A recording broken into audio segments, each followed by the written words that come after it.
ራጅ ወደ አንተ ልምጣ።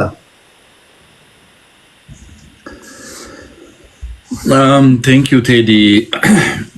ቶፒክ ላይ ነው ሁሌ የምማጸነው። ከቶፒክ ስለወጣን እኔም ለጉሰማ ነው መልስ የምሰጠው እና ዛሬ መንገድ ስተህ እንዳትለኝ። አያና የሆነ ጊዜ ሲናገራት የነበራለ ኖዋር ብዬ እጄን አጣጥፌ ልትመታኝ ስትመጣ አልቀመጥም እንዳለው እኔ ቶፒክ ላይ ነበር ሀሳብ የሰጠሁት። ለቦክስ ውድድር አልመጣንም። ሚዛን የሚመዝነው ያው አግኝቻለሁ። ምናልባት መንገድ ላይ ጀብሎና ሚዛን ሲሰሩ ነበር መሰለኝ። እኔና ያናን ክብደት ለክተዋል። የረሳኸው ነገር ቢሆን አንድ የሚያደርገንም መላጣነን ሹሩባ አልተሰራንም። እሱን ረሳኸው ወንድሜ። ምናልባት እንግዲህ እኔ የእስራኤል ወታደር መሆንን ነው ማቀውና መንገድ ላይ ሚዛን እንደሰራህ አልገባኝም። እኔና ያና ልዩነት አለን በፖለቲካ አመለካከት፣ እሱም ይናገረዋል። በኦሮሞ ጉዳይ ግን ልዩነት የለንም። ያቺ ስለምታማችሁ ነው እንደ ኦሮሞ አንድ ነን ብለን ስንነሳ ትንሽ ያቺ ስለምታም ምናልባት ጉሰማ ከሆነ እኔ ስለ ኮሎምቢያ ፋርክ አይደለም ያጠናሁትና ጀስት ፖለቲካው ላይ ትኩረት ብናደርግ ጥሩ ነው። መጎሳሰም ፊዚካል አንስተ ሌላ ነገር ካመጣ ፔስታል ያዋጣ የለም። ይበላውን ከበላ ትወፍራለህ እንትን በኪሎ ከሆነ ብዬ ነው። ወንድሜ ማከብረውን ሳሚ ያነሳው ነገር አለ ስለ ኦነግ ባንዳነት። ያባጫላ መጻፈቲ ወደ አማርኛ ተተረጉሟል መሰለኝ፣ አልታተም። ሲታተም በደንብ ማንበብ ትችላለህ። የዛን ጊዜ የኦነግን ጦር ይመሩ ነበርና ከሰናፌ አግሪመንት በኋላ ሻቢያ ወደ አሶሳ አካባቢ መጥቶ አብሮ ተቀላቅለን እንዋጋ ብሎ ሲጠይቁ ራሱ ነው በሻለቃ ሻለቃችሁ ተዋጉ ተብለው ያንን ሃፒ ስላልሆኑ እንደ ቲፒኤልኤፍን ሲያደርጉ እንደፈለጉት ስለፈለጉ ኦነግ ያንን ስላልፈቀደላቸው ነው የተመለሱት። አሊያንስ አልፈጠሩም ብዬ አልካድኩም፣ ግን ኢትዮጵያን እናፈርሳለን ብለው እጅ ይዘው አልተጓዙም። ልዩነታችን አንድ ጋዜጠኛ ተብዬው ደግሞ ቅድም ያነሳቸው ምናልባት እንዳውም አንዳንዴ እንደዚህ አይነቶቹ ሲመጡ ደስ ይለኛል። ለምን መንግስት የሚባለው እነሱን ስለሚመስል በእነሱ ቁምጣ የሚደግፉትን መንግስት ስለምናይ መኖራቸው ጥሩ ነው። ፍየል ሲጠብቁ ነበር ግንቦት 7 እና ምናምን ብሎ ሲያነሳ ነበር። ምናልባት ኤርትራ ውስጥ አየር ጸባዩን ተቋቁሞ ፍየል መጠበቅ ለኦነግም ለግንቦት 7ም ለአርበኞቹም ትልቅ ጀብዱ ነው ብዬ ነው የማስበው። ዛሬ ፒፒ ብለው የመጡት እኮ የቲፒኤልኤፍ ድስት ተሸካሚ የነበሩና ወህደድ ቢሃደን የሚባሉት ነበሩ። በረሃ ውስጥ ፍየል መጠበቅና ከተማ ውስጥ ድስት መሸከም የቱ ይሻላል? እሱ ይመዝነው። ወንድሜ ቅድም አንድ ላይ ብንሆንና ብልጽግናን ብዙ ጊዜ እናገራለሁ። የብልጽግናን እድሜ የሚያሳጥርና የሚያስረዝመው ብልጽግናን የሚቃወመው ኃይል የጋራ አጀንዳ ስለሌለው ነው ብዬ እናገራለሁ። የጋራ አጀንዳ ቢኖርና ብልጽግናን የሚቃወመው ኃይል አንድ ላይ ቢመጣ ደስ ባለኝ። ግን የጋራ አጀንዳ የለም። የጋራ ጠላት ብቻ ነው ያለው። አሁን ብታነሳ አሁን አንተ ኦነግ ደጋፊ ነው፣ ኦነግ ገንጣይ ነው፣ ሴሴሽኒስት ነው ተብለን እዚህ ጋር አኪውዝ እንደረጋለን። ግን እኔ አሁን በኢትዮጵያ ሶቨርኒቲ አምናለሁ። የኢትዮጵያ ቀይ ባህርን ጥያቄ ካነሳች እኔ አምናለሁ እንደግለሰብ። ኦነግም ተቃውሞ ያወጣው እንትን የለውም በኢትዮጵያ ሉዓላዊነት ላይ። ግን አይመለከተኝም። ስለ ባህር በር እኮ ስለ ብልጽግና አይደለም። ብልጽግና ነገ ያልፋል። አሁን እኮ ቀይ ባህርን ውሃት ሰጠ ተብሎ ይነሳል። ብዙ ጊዜ አቶ ልደቱ አንስተውታል። ቀይ ባህርን አሳልፎ የሰጠው ምኒልክ ነው። መጀመሪያ ውጫሌ ስምምነት አድርጎ ለጣሊያን የሰጠው ቀይ ባህርን ያኔ ምኒልክ ነው። ኃይለ ሥላሴም ኮንፌዴሬሽን አፍርሰው የሰጡት እሳቸው ናቸው።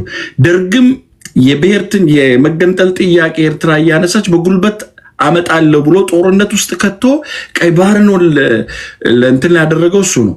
ህወሓት ስለ ኤርትራ መገንጠል ሪፈረንደም ሲያደርጉ የኢትዮጵያን ባህር በር የማግኘት ጥያቄ ኤክሰፕሽናሊ ማየት ይችሉ ነበር። ህወሓትም ጥፋተኛ ነው። ሶ ኤቭሪዋን አኪውዝድ መሆን አለበት። ስለ ቀይ ባህር ከተነሳ በአንድ ወገን ላይ ብቻ የሚነሳ አይደለም። ሶ ከዛ ስር ሰደድ ነው የመጣው። አይመለከተኝ የምትል ከሆነ ስለ ኢትዮጵያ የሚመለከት ለአንተ ሲሆን ብቻ ከሆነ አንተ ኢትዮጵያን አትወዳትም ማለት ነው። ኢትዮጵያን የምትወዳት ከሆነ ሲመለከትም ሳይመለከትም ሀገር ነው። ለዛ ነው እኔ የአገርነት ስሜትን ልናመጣ መጀመሪያ የራሳችንን ጥያቄ በኢትዮጵያ አውድ ውስጥ እያንዳንዱ ብሔርተኛ ራሱን ኢትዮጵያ የኔ ናት ብሎ የሚያይ ብሔርተኝነትን ብሔራዊ ናሽናሊዝምን ቢውልድ ብናረገው አሁን አንፋተግም ነበረ። የራሳችን ብሔርተኝነት ጥያቄያችን ይዘን እንደ አገር ግን አገር አለን ብለን አሁን አገር አለን ልንል ራሱ ላንስማማ ነው ማለት ነው። አገር ላይ አይመለከተኝም ብለህ የምትቀመጥ ከሆነ እኔ ተዋግቼ ቀይ ባህርን ካመጣውልህ ነገር ልትጠቀምበት ነው ያንተ መንግስት ሲመጣ። እንደዚህ አይነት ነገሮች እኔ በአንድ በኩል ሳይ ኢትዮጵያ ውስጥ ችግር አላት፣ የውስጥ ችግሩ ይቀድማል። አያግሪ ግን እንደዛ ማለት ማሰላቸት ወይ ደግሞ የሆነ ዳይቨርት ማድረግ ነው አጀንዳ ብዬ ነው የማስበው። ባንስማማም ከብልጽግና ጋር ብልጽግናን ስንዋጋ እኮ እኔ የኦሮሞ ህዝብ ጥያቄ አልተመለሰም ብዬ ስታገል የኦሮሞ ህዝብ እኮ አሁን ኢትዮጵያ ባለችበት አውድ ውስጥ ነው ያለው። የምታገልለት የኦሮሞ ህዝብ እኮ ነገ ከኖረ ነው እኔ ስለ ኦሮሞ ማወራው። በኢትዮጵያ ስም ዛሬ ህዝብ የሚጠቃ ከሆነ እኔ ስለ ቀይ ባህር ሌላውን ባይመለከተኝ ሉዓላዊነት ተደፍሯል ህዝብ የሚጠቃውን አብሬ ቆማለሁ። የኛ ፍላጎት የህዝባችን ፍላጎት ነው እንጂ የራሳችን ኮንስፓይረሲ መሆን የለበትም። ስለ አሊያንስ አሁንም ማነሳለው የኦሮሞ ትግል ለኔ ኮንስፓይረሲ አያስፈልገው። ተጣምረ የውሸት ጥምረት አድርገ ማስፈራራት አያስፈልግም። ግልጽ የሆነ ኮዝ አለን፣ ግልጽ የሆነ አጀንዳ አለን። አጀንዳችንን ከተቀበለን ማህበረሰቡ እንታገላለን፣ ካልተቀበለንም አልተቀበለም ነው እንጂ ኮንስፓይረሲ ለመፍጠር ብልጽግናን ለማስፈራራት ከከሌጋ የሚባል የለም። አሁንም የምናገረው ግን የሚያዋጣን ብልጽግናን ቁጭ ብለህ ከምትፋተገው አሁን እንዴት አድርገን አሊያንስ እንፈጥራለን?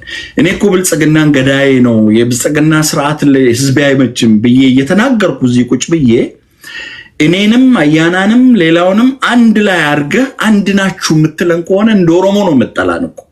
እኛ እንደ ኦሮሞ መታገልን እናመጣለን ማለት ነው። እንደዚህ አይነት ነገሮች በእነሱ ጥሩ ነው። እኔ ቶፒኮቹ አሁን ካነሳናቸው በላይ ብዙ ሐሳብ የሚያሰጡ ስለ ኪሎና ስለ ሹሩባና ስለ መላጣም ለማውራት ብዙም ሰዓት ስለሌለኝ ተይድሻ ሌላ ጊዜ ዲፕ ፖለቲካል አናሊሲስ እናወራ እመጣለሁ። ቴንክ ዩ ከልብ ነው ማመሰግነው። ራጁ የተናገረው ንግግር ልታስቡት በጣም ትክክለኛ ንግግር ነው። የብልጽግናም ደጋፊ ኦፌኮንም ኦነግንም አንድ አድርገን ይሄ ድሮ የዛሬ 4 ዓመት እኮ የዛሬ ገና ስንጀምር እኮ የነገርኳቸው ነገር ነው። ኦኬ አሁን አላንስ ልፍጠር ካልክ ታዲያ ከብልጽግና ጋር ነው አላንስ ይፈጠርክ ያለው ማለት ነው። አንድ ናቸው ካልክ ፖለቲካችን ተነጣጥሎ ነው መታየት ያለበት። ልክ እንዳንተ ኦነግም እየተታኮሰ ነው። ኦሮሚያ ምድር እንደምትሰሙት ነው። ሆሮ ጉድሩ ሰው ሞተ ያልተባለበት ጊዜ ያለ እየተታኮሱ ነው። አንድ ናቸው ካልክ ብዙ ጥያቄ ይነሳባል። ነገ አመራሮቻችሁ ታክቲካል የሚሆን ስትራቴጂካል ላንስ ፈጥረናል ከሆነ ጋር ቢሉ ምን ልትሉ ነው?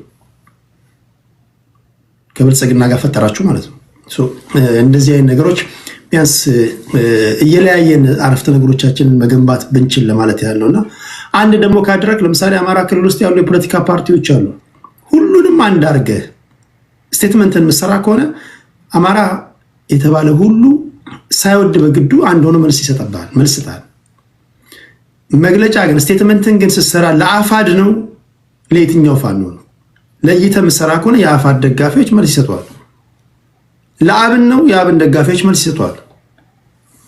እንደዚህ አይነት ነገሮች መዳበር አለባቸው ያስባል። አትሊስት እንደዛ ከሆነ ቢያንስ ይሄ ህዝብን ከህዝብ ጋር የሚያጋጥሙ ሰዎች ቀስ እያሉ እየተሽመደመዱ ይመጣሉ ያስባል። አሁን ፖለቲካችን ህዝብ ከህዝብ ጋር ሆኗል። አማራ ቨርሰስ ኦሮሞ፣ ኦሮሞ ቨርሰስ ትግራይ ምንድነው ይሄ?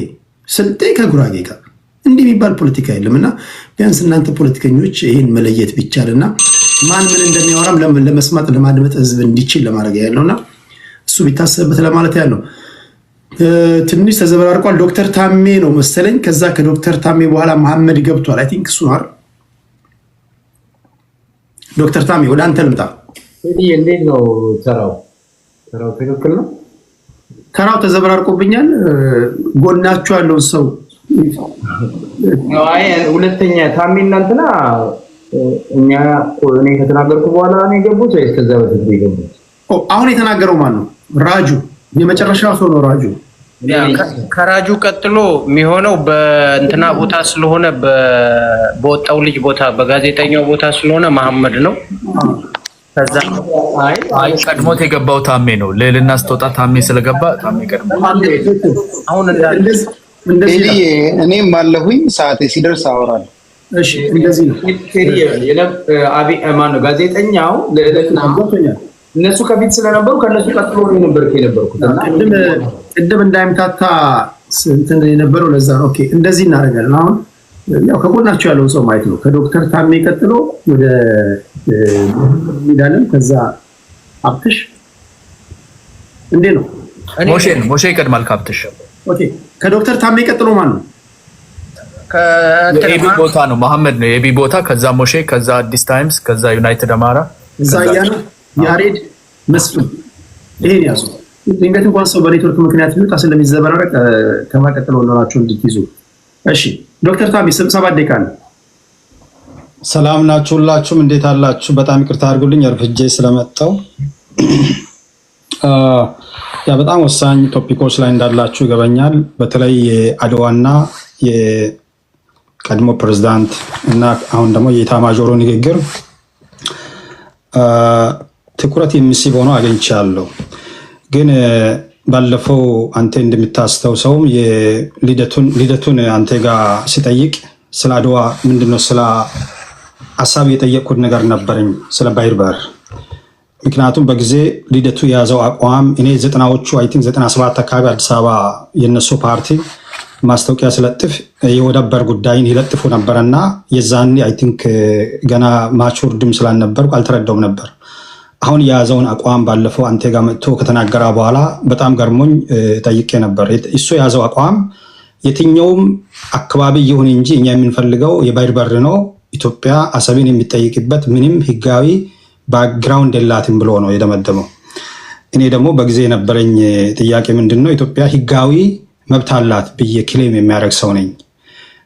ለዛም አንዳንድ ማሳያዎቹን በታሪክም ኢትዮጵያ የነበራትን ኤርትራ ስትገነጠል አሰብ ፓርት ኦፍ ኤርትራ እንዳልነበረች፣ አሰብ ራስ ገዝ ኤርትራም ራስ ገዝ እንደነበረች፣ ኤርትራ ነፃ ለመውጣት ከተዋገች የኤርትራን ግዛት ብቻ ነው ይዛ የምትወጣው ብዬ ክሌም አድርጌያለሁ። አቶ ልደቱ ደግሞ በጊዜ ያለን ነው በቅኝ ግዛት ጊዜ የነበረው ድንበር ነው ያለው። ቅኝ ግዛት ጊዜ የነበሩ ድንበሮች ሁሉም የሚተገበሩት በተለያየ መንገድ ነው። ለምሳሌ ሶማሊያላንድ እና ሶማሊያ በቅኝ ግዛት ጊዜ የተለያየ ድንበር ነበራቸው። ሶማሌላንድ ኦቶማቲካሊ አገር አልሆነችም። ስለዚህ አሁንም የሶማሊያን ነፃ ፈቃድ እየጠየቀች ነው ብያለሁ።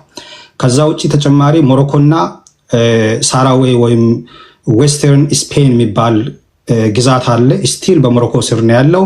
በቅኝ ግዛት ጊዜ ራሱ አንዱ በፈረንሳይ አንዱ በስፔን ነው ኮሎናይዝ የተደረጉት ልክ እንደ ኢትዮጵያ። ስለዚህ የቅኝ ግዛት ድንበር የሚባለው ኢንዲፔንደንት ወይም ዲኮሎናይዝ ለሆኑ ሀገሮች ብቻ እንጂ ወደ ቀድሞ አገር ለተመለሱ ሀገራት የቅኝ ግዛት ድንበር አይታይም ብዬ በቂ ክሌም ሰጥቻለሁ። ወደቡን ያጠነው በኢህአዲግ ስንፍናና በእነሱ ተንኮል ነው። ኢትዮጵያ ወደብን የሚታገኝበት ህጋዊ መንገድ አለ ብዬ አምናለሁ። ግን ወደብ የሚኖረው አገር ሲኖር ነው። በዚህ የሚከራከረኝ ሰው አለ አይመስለኝም። እኔ ኢትዮጵያ ወደብ አስፈልጋታል። በጣም ትልቅ ሀገር ነች፣ ብዙ ህዝብ አላት። አሁን ያለው ዓለም አቀፍ ሁኔታው ራሱ ሴኪሪቲ ራሱ በዛ አካባቢ የሚደረጉ ንግዶች፣ ወንጀሎች፣ የየመን መፍረስ ወደብ ወይም የባህር በር እንዲኖር ግድ ይለናል። ግን አገር የሚባል ነገር ግን ቀድሞ ይመጣል። እኔ አሁን በጣም እያሳሰበኝ ያለው ወደብ አይደለም፣ ወደብን እንደርስበታለን። ኢትዮጵያ ትቀጥላለች ወይ አትቀጥልም የሚል ስጋት ውስጥ ነው ያለሁት። እኔ ኢትዮጵያን የማዳን ጥያቄ እንጂ አሁን ያለኝ ወደብ አይደለም። እውነት ለመናገር ለምን ካላችሁኝ ብዙ ስጋት አለኝ ኢትዮጵያ ውስጥ አሁን እየሆነ ያለው ነገር። ለምሳሌ አዲስ አበባ ውስጥ ሰሞኑን አሁን እናንተም ስታወሩ ነበር፣ ኦነግና ኦፌኮ ሲደመር ሁለቱ ፖለቲካል ፓርቲዎች አስምሩልኝ ከ16 ያላነሱ የማህበረሰብ አካላት፣ የሃይማኖት ተቋማት፣ የሀገር ሽማግሌዎች፣ አባገዳዎች በነበሩበት ስብሰባ ሁለቱ ፓርቲ ቢሆን አይገርመኝም። በተለይ ደግሞ ኦፌኮ ሳይሆን ኦኔግ እንደዛ መግለጫ ቢያወጣ ሲታገል የነበረው ጉዳይ ነው። ወደፊት በህዝብ ውሳኔ ወይም በተለያዩ መንገዶች ይፈታሉ ብዬ አምናለሁ። ኦፌኮ እንደዚህ አይነት አቋም ይዞ አያውቅም እኔ እስከሚያውቀው ድረስ። ግን ከሁሉም የገረመኝ እነዚህ ከሁለቱ ፖለቲካ ፓርቲ ውጪ የነበሩ የማህበረሰቡ አካላት፣ የሃይማኖት ተቋማት እንደ መካነ ኢየሱስን የሚያክል ትላልቅ ተቋማት ባሉበት ቦታ በዛ የተሰጠው መግለጫ በጣም እጅግ የሚገርምና ኢትዮጵያን ከዚህ በኋላ እንዲያገር እናያለን ወይስ ሌላ ታሪክ ይመጣል የሚል ስጋት ጭሮብኛል። አንዱ በትንሹ ትላልቅ የሚባሉ አካባቢዎችን ግዛት ጠይቀዋሉ። ያንን ግዛት ሊያስጠብቅ የሚችል ወታደር ቢቋቋምልን ብለዋሉ። ስለዚህ እነዚህ ግዛቶች ወይም እነዚህ መግለጫዎች ሲሰጡ አዲስ አበባ ውስጥ መሆኑ ደግሞ ይገርመኛል። ምክንያቱም ከዚህ በፊት አዲስ አበባ ውስጥ እነ እስክንድር መግለጫ ለመስጠት እኮ አይደለም አባላቶቻቸውን ለማነጋገር አድራሽ መከራየት እንኳን አይችሉም ነበር። ቅርብ ጊዜ በሰሜን አካባቢ የሚደረገውን ጦርነት እንዲቆም ሰላማዊ ሰልፍ ለመውጣት የሚያስተባብሩ አካላትን መንግስት እንዴት አንጠልጥሏቸው እስር ቤት እንደከተታቸው ብዙ ሰው ያውቃል። በዚህ ከተማ ውስጥ ግን ሁለቱ ድርጅቶች አይነው ኦሮሚያ ክልሉ ሰላም እንዲመጣ ለማድረግ እንደሆነ ይገባኛል። ነገር ግን ከ4 ቀን በኋላ ይዘው የወጡት ጉዳይ በኢትዮጵያውያን ላይ ቀጥተኛ ጦርነት ነው የታወጀው። እንዴት ነው ጦርነት የታወጀው ካልከኝ፣ ለምሳሌ ያዘይ ድሬዳዋ የኦሮሚያ ይሁን ከተባለ ድሬዳዋ የሚኖር ሰው ይረበሻል። ይህ ምንም ጥያቄ የለውም። አዲስ አበባ በኔ ግዛት ስር ይሁን ስትል ወይም ወሎ በኔ ይሁን ስትል መተከል በኔ ይሁን ስትል ጫካ አይደለም ይዛ ያለው፣ ሰበና ላንድ አይደለም ይዛ ያለው፣ ሰው ነው። ኢንቨስትመንት አለ፣ ትምህርት ቤቶች አሉ። ሰው በሰላም ወደ ገበያ ይወጣል፣ ወደ ቸርች ይሄዳል፣ ወደ ቤቱ ይመለሳል። ስጋት ይጭራል። ነገ ምንድነው ሊመጣ የሚችለው ይላል እና በህዝብ ላይ ቀጥተኛ ስጋትና ኢንሴኪዩሪቲ ነው የታወጀው። ፌዴራል መንግስት ምንም አይነት ደቂቃ ወስዶ አላስረዳም። ይሄ የአንድ ወይም የሁለት ፓርቲ ነው አላለም። የኢትዮጵያ ህዝብ ሆይ፣ በነገራችን ላይ የመሬት ክሌም ሲደረግ 1 ደቂቃ ነው ያለኝ፣ 7 ነው 2 ደቂቃ ነው ዛሬ። ኦኬ 1 ደቂቃማ አውርቼ እኔን አላበላሽም። ኦኬ እመለሳለሁ። በቃ ይሁን።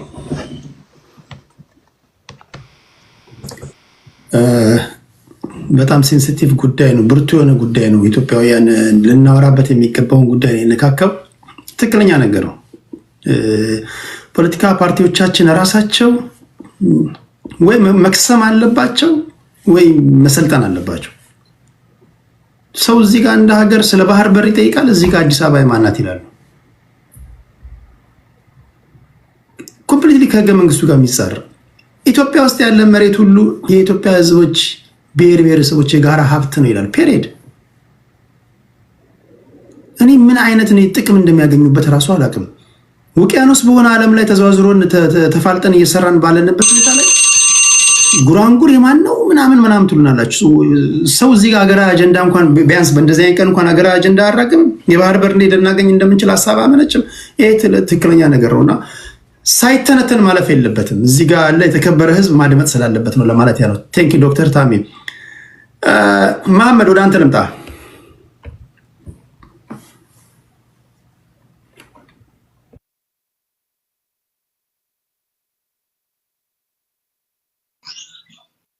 እሺ 1 ደቂቃ ስተን ሰላም ብያለሁ ሁላችሁንም። ይሰማል አይደል ቴዶ? እንግዲህ ብዙ ሀሳቦች ሲወጡ ሲወርዱ ነበረ።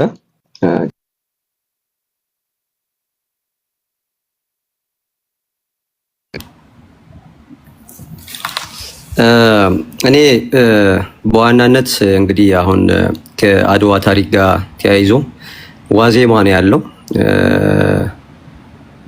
አድዋን እየዘከርን ያለበት ሁኔታ እንዳለ በተለያዩ መንገዶች እየሰማን ያለው።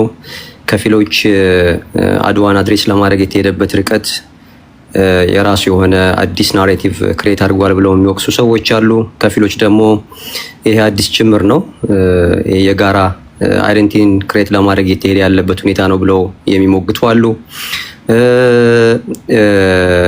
የተወሰኑ ደግሞ ስኮላሮች የአድዋን ታሪክ በተመለከተ ከስር መሰረቱ እንደ አዲስ መጠናት አለበት፣ መታየት አለበት። ላለፉት ዘመናት የነበረው ትርክትና ተረክ የራሱ የሆነ ክፍተት አለበት ብለው ኩዌስችን የሚያደርጉ አሉ። ለምሳሌ አድዋ ታሪክ ሀገርን የማስጠበቅ ነው ወይስ ሀገርን በመስራት ላይ የነበረው ዳግማዊ ምኒልክ ባጋጠመው ክፍተት በሰዓቱ ያን ነገር ሀገር ያልነበሩ ኔሽኖች በጋራ ያንን የደመሰሱት ወይም የተዋጉበት እንድምታ ነው የሚለውን ነገር አጨቃጫቂ ነው፣ ኮንቴስት የሆኑ እንትኖች ናቸው። ከዛ ጋር ተያይዞ አሁን ላይ ትልቁ ሆት ኢሹ የሆነው የባህር በር ጉዳይ ነው። የባህር በር ጉዳይ በሰሜን ወይስ በምስራቅ ወይስ በየት በኩል የሚለው ጉዳይ የራሱ የሆነ እንትኖች ይኖሩታል፣ መነሻዎች መድረሻዎች ይኖሩታል። ግን ብዙውን ጊዜ ግራ የሚገባኝ ነገር ምንድነው፣ እኛ አልነበርንም በሰዓቱ።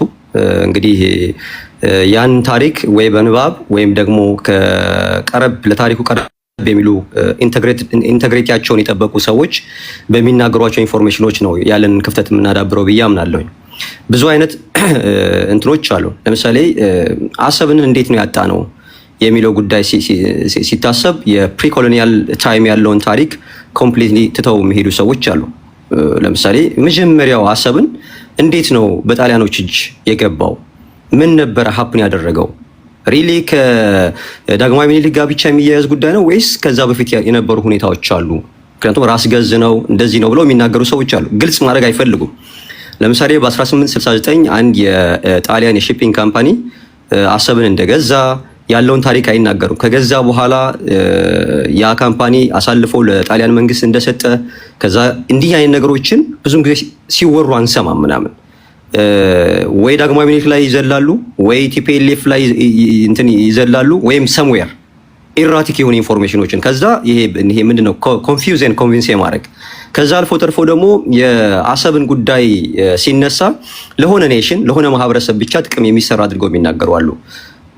በተቃራኒው ደግሞ ያ ማህበረሰብ ውስጥ ያሉ ኃይሎችን የሚያነሷቸውን ነገሮች ኮንቴክስት ለማድረግ ሲሞክሩ እንመለከታለን። ስለዚህ ግልጽ የሆነ ዲስኮርስ ለምን አይኖርም? ኢንተሌክቹዋል ኢንተግሪቲያችንን ጠብቀን ያለውን ኢንፎርሜሽን ግልጽ በሆነ መንገድ ለምን አንነጋገርም? ለምሳሌ የአሰብን ጉዳይ ስንመለከት እንዴት ነው ለጣሊያን ሺፒንግ ካምፓኒ የተላልፎ የተሰጠው ብለን ስናስብ በሰዓቱ የነበሩ የአፋር ሱልጣኖች ናቸው የሸጡት። በቃ የአፋር ሱልጣኖቹ በሰዓቱ ሸጠውታል። ከዛ በኋላ የተፈጠረውን ነገር ደግሞ በፈርጁ ማውራት ነው እንጂ ጦስህን አምጥተህ የሚኒሊክ ጦስ የምናምን ጦስ እያልክ ስትዘባርቅበት ሁሉ የምታመጣው ነገር የለም። ከዛ በኋላ ዳግማዊ ሚኒሊክ ምንድን ነው ያደረጉት? ማጣራት ነው። እንደ መሪ ወይም ደግሞ ሀገር ለመመስረት እንደሚንቀሳቀስ አንድ መሪ ምንድን ነው የሰራው የሚለውን ነገር በመረጃና በማስረጃ መደገፍ ነው። ከዛ በኋላ ቲፒኤልኤፍ የሄደበት አግባብ ምንድን ነው? እነዚህና መሰል ነገሮች ማናወራ ከሆነ ምንድነው የሚሆነው? በቃ የሳምንታት የወራት በየአመቱ ያሙቁልኝ አይነት የፖለቲካል ዲስኮርስ ነው የሚሆነው ብዬ ነው የማምነው። ያሙቁልኝ የፖለቲካል ዲስኮርስ ደግሞ ምንም አይጠቅመንም። አሁን በዚህ ቴዲ አንተ ቤት እንኳን በባህር በር ጉዳይ ስንት ሰዎችን አየን፣ ስንት መንገዶችን ተራምዶ ሲሄዱ አየን። ኢቭን አሁን መሀከላችን ያሉት ሰዎች ሰውን ባንዳ ብለው የሚናገሩ ሰዎች ባንዳነት እንግዲህ ፖለቲካል ተርሚኖሎጂ ነው። እኔ አዝፋራሳይ ነው የመጀመሪያውን ተርሙን ኮይን ያደረገው አሜሪካዊ ኢኮኖሚክስ እና የሶሻል ሳይንስ ፊሎሶፈር ያስቀመጠበት መንገድና እዚህ ቤት ውስጥ የሚወር በቀደምም ልደቷ እያለ ሲናገር ነበረ። ሰዎች የባንዳን ትርጉም ራሱ አያውቁም። በቃ ያንተን ሀሳብ ስትጋፋቸው ብቻ ባንዳ ብለው ይለጥፉብሃል ብሎ ሲናገር ነበረ። ይሄን ብናየው አብዛኛው ጊዜ የባንዳን እንትን ለግል ሰዎች ይሰጣሉ፣ ለሆኑ ሰዎች ይሰጣሉ፣ ለሚጠሏቸው ሰዎች ይሰጣሉ። ከዛ ውጭ እንውጣ፣ ከመፈራረጅ እንውጣና የሚጠቅመንን ነገር እናውራ።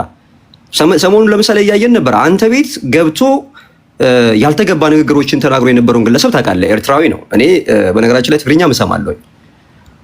እንደ ሳሚ በደንብ አቀላጥፌ ማውራት ባልችልም ማለት ነው። እዛ ቤትስ ገብተው የኢትዮጵያ ፍራጃይል ስቴት ናት የሚል የፍራጃይል ስቴት ዴፊኒሽን ወይም ደግሞ ማኒፌስቴሽኖች የሚባሉትን ነገር ከፍቶ ያ በኢንቦስኬት ያወራ ነው ግለሰብ ማለት ነው። አዚፍ ኢዝ ዌል ኖውን ስኮላር ሆኖ ፍራጃይል ስቴት ማለት እንደዚህ ነው፣ ኢትዮጵያ እንደዚህ ነች እያለ ተረትና ተረክ የሚያወሩ ግለሰቦችን አይቻለሁ። and then they come up here and then they act like የጎልድ ፓስፖርት የአማራነት ጎልድ ፓስፖርት የተሰጣቸው አድርገው ራሳቸውን ሲያወሩ እናያለን። ከዚህ መቼ ነው የምንወጣው?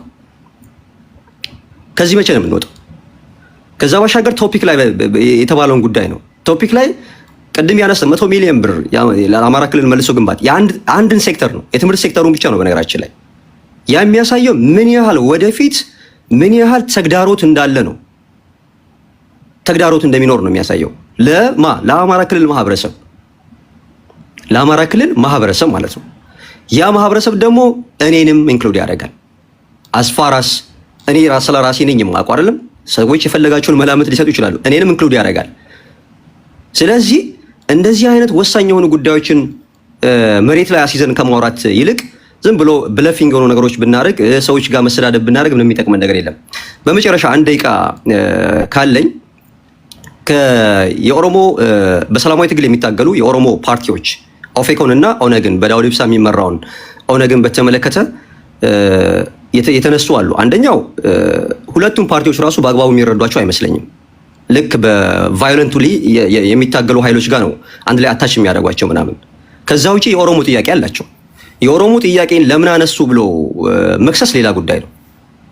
የኦሮሞ ጥያቄ ለምን አነሱ እንደ ፓርቲ የተቋቋሙበት ከመጀመሪያው ጀምሮ የተቋቋሙበትን የኦሮሞን ጥያቄ ለምን አነሱ ብለህ የምትጮህ ከሆነ አንተ ያንተን ጥያቄ የሰላ ጥያቄን ጽፈህ ተደራጅተህ ጠይቅ ነው እኔ የምለው። ከዛ ውጪ ግን አንዳንድ ሰዎች ድንበር ተሻጋሪ ብሔረተኛ የሆኑና የወሎን ጥያቄ ኦሮሞ ሲያነሳ ምንድነው የሚያገናኘው ይላል። ወሎ ውስጥ ኦሮሞ አለ ተጋተው። ስለዚህ የወሎ ኦሮሞንም ጥያቄ መልሳችሁ እያሉ ያሉት ቆይ አንዴ የወሎ ውስጥ ያለውን የወሎ ኦሮሞን ጥያቄ መመለስ አለብኝ ብሎ ስለሚያምን ኦፌኮም ኦነግም ያነሳል። ስለዚህ አንተ ወሎ ላይ ደግሞ አማራ አለ ብለህ የምትታገለው ኃይል ከነዚህ ሰዎች ጋር ኤሊት ባርጌን ነው የምታደርገው። ኤሊት ማድረግ ነው እንጂ የሚጠበቅብህ ዝም ብለህ ገፍተህ የብሽሽቅ ፖለቲካ ውስጥ መግባት የሚያዋጣ ነገር አይደለም ለማለት ነው። አመሰግናለሁ። በነገራችን ላይ ቅድም አንድ ለማስተካከል ያህል ሁለት ኦነግ ነው ያለው። አንድ መታወቅ ያለበት አንደኛው የፍሬው ኢብሳ ወይም ደግሞ በዳውድ ኢብሳ የሚመራው አለ። ሁለተኛው ደግሞ በአራርሳ ቢቂላ ወይም ከተሳሳትኩ ታረማለሁ ቢቂላ አራርሳ፣ ሁለት ኦነጎች ናቸው ያሉት። ኦፌኮ ከዳውድ ኢብሳ ጋር በዳውድ ኢብሳ ከሚመራው ኦነግ ጋር ነው ጥምረት የሚሆን ወይም ደግሞ ንግግር ያደረገው የሌለ ሆቴል የገቡት ማለት ነው። ይሄ በዚህ በመነሳት የመገፋት ስሜት የተሰማቸው አራርሳ ቢቂላ ኦፌኮ ከኦነግ ውስጥ እጁን ያውጣ ብለዋል። እናንተ ሌላ ዓለም ላይ ናቸው ያላችሁት። እነሱ በዚህ ደረጃ ነው ቢያንስ ለመነጋገርም ማኒፌስቶ ይዘው እኔ ጋር ያለ አንተ ጋር ያለ መንግስት ከጣልቃ ገብቶ እንደዚህ ቋንቋችን ይደበላለቀ ነው የሚል እንትን ላይ ነው ያሉት። ፖለቲከኞቻችን ግን በዋነኛነት ግን የሆነ ነገር መማር የለባቸውም። በተለይ እድሜያቸው የገፉ ፖለቲከኞች፣ ትልልቅ ፖለቲከኞች አሁን ትልልቅ ምንላቸው ሁሉም ብሔር ውስጥ ያሉ ማለት ነው። ቢያንስ እኛ ስንሳሳት ሊያርሙን የሚገቡ እንዴት መፋቀር እንዳለብን ሊያስተምሩን የሚገቡ ሰዎች አሁን ከወጣቱም ብሷል። አንዳንዶቹ አሁን ስለ ባህር በር እያወራ እንዴት ነው እንደዚህ አይነት ጥያቄ የምታነሳው? ሲሆን የባህር በር ሊኖረን የሚችለው እንዴት እንደሆነ መፍትሄ ሊያስቀምጡልን ሲገባ ማለት ነው። የሆነ ኮድ ሊኖረን ይገባል። ከዚህ እስከዚህ ሀገራዊ ጉዳይ ላይ አንድ መሆን አለብን፣ ከዚህ እስከዚህ የውስጣችን ጉዳይ ነው እንደፈለግን እንጫወታለን የሚል ነገር ሊኖረን ይገባል ብዬ አስባለሁና በጋራ ልናስብ ወይም ደግሞ በጋራ ልነጋገር የሚገባን ሰዓት ላይ ጥሞና የሚሰልቡ ነገሮች ከዚህም ይፈልቃሉና ይሄ ነገር ራሱ መጣራት አለበት። ምናልባት ከቆጣሪው ይሆን ከዋናው ይሆን እሱም መተንተን ያለበት ነገር ይመስለኛል። እና እንዳላችሁት ቆጣሪው ከተዘጋ ሁሉም ነገር ሰላም። አንዳንድ የመንግስት ሰዎችም ቆጣሪው ሲባል ያው ኢሳያስ አፈወርቂ ወይም ደግሞ የሻዕቢያ መንግስት ነው። እሱ ስርዓት እንዲይዝ ከተደረገ ኢትዮጵያ ውስጥ ያለው ፖለቲካ ስርዓት መልክ ይዛል ወይ ያሉ ነባራዊ ሁኔታዎችን ያሳያሉ። እሱንም መነጋገር ስላለብን ነው። ሞሽ አንተ ነው መሰለኛል። እሺ ቴንኪው። ፈጠን እያልኩ ላይ አንደኛ ቅድም የወጣው ራጄ እሱን ለመናገር ሳይሆን ወይ ደግሞ ከአያና ጋር አንድ ቋት ውስጥ ለመክተት ሳይሆን ዛሬ በተነሱት ኢሹዎች ላይ ተመሳሳይ ሀሳብ አላቸው ነው። ኦኬ አያናም ተናግሮ ሰምቼው እሱም ተናግሮ ሰማው። ስለዚህ ተመሳሳይ ነው። አንድ መልስ ቢሰጥ ሁለቱንም አድሬስ ያደርጋል ነው እንጂ ኦሮሞ የተባለው ሁሉ እንደዚህ አይነት ነው ምናምን ከማለት አንጻር አይደለም። እሱ ይያዝልኝ የመጀመሪያው ነገር። ሲቀጥል በጣም እየፈጠንኩ ለመናገር ልሞክር ብዙ ሀሳቦች ስለያዝኩ ማለት ነው። ዶክተር ታሜ በጣም ቴንኪው። ይሄን ከዛሬ ሳምንት ጀምሮ እንዲነሳ የምፈልገው ኢሹ ስለነበረ በጣም ምክንያቱም ሌላ ሀገር ቢሆን ምናልባት አደባባዮችን በተቃውሞ የሚያንቀጠቅጥ ሀሳብ ነው። ወደ በኋላ እመለሳለሁ። ልፍጠን ቴዲ ብዙ በቀደም ለልደቱም ከታች ስጽፍለት ያልተመለሰ ጥያቄ ነበር። ልደቱም ተሳስቷል ላለው እዚህም አሁን ራጂ ተሳስቷል።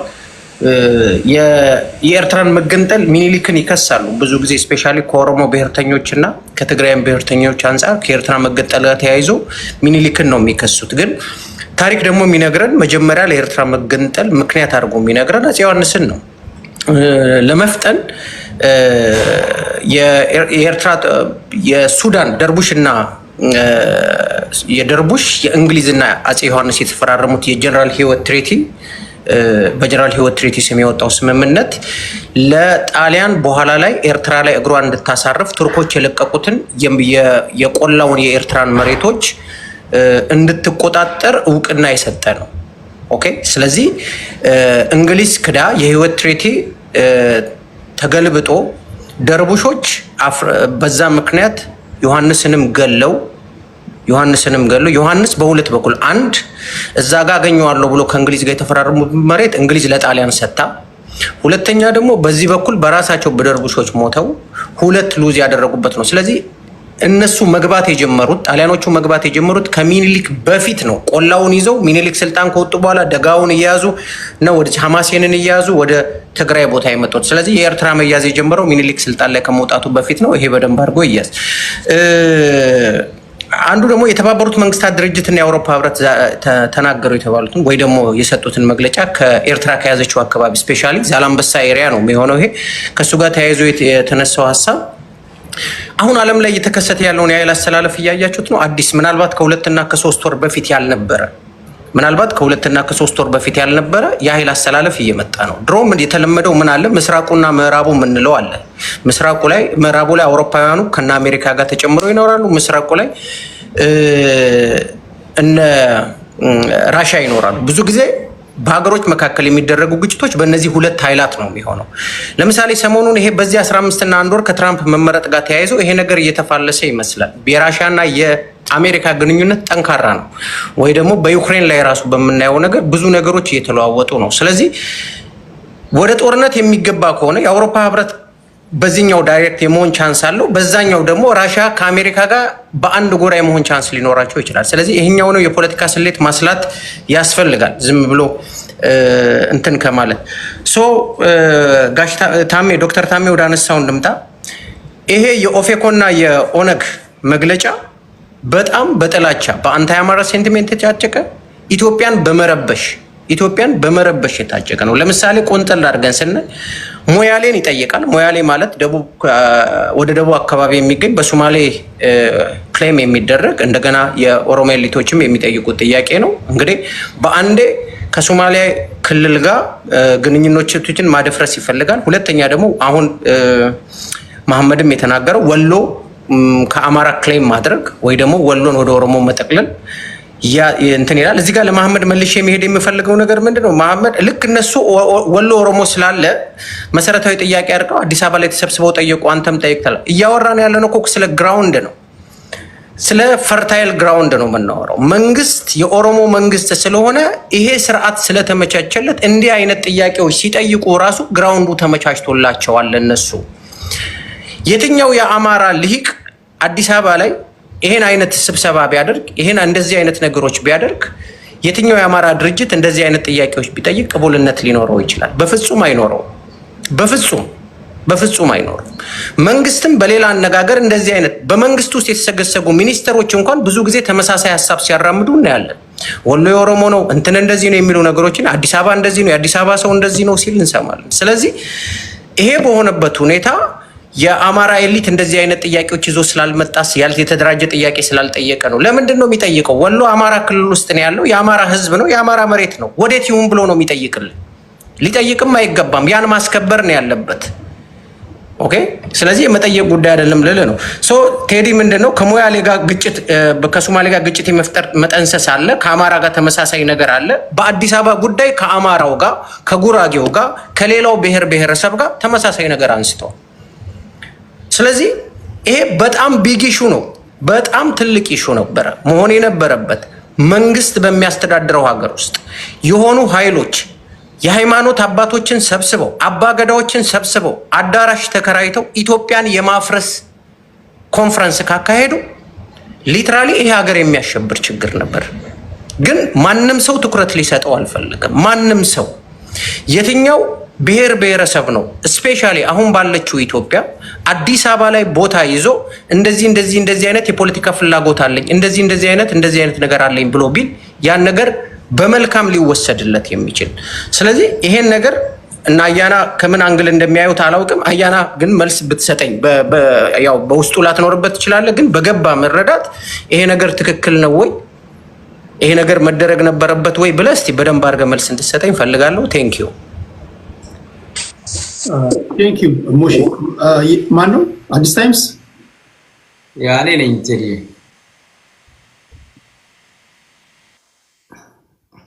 ከቴዶ የኔ ተራ ነው እንዴ?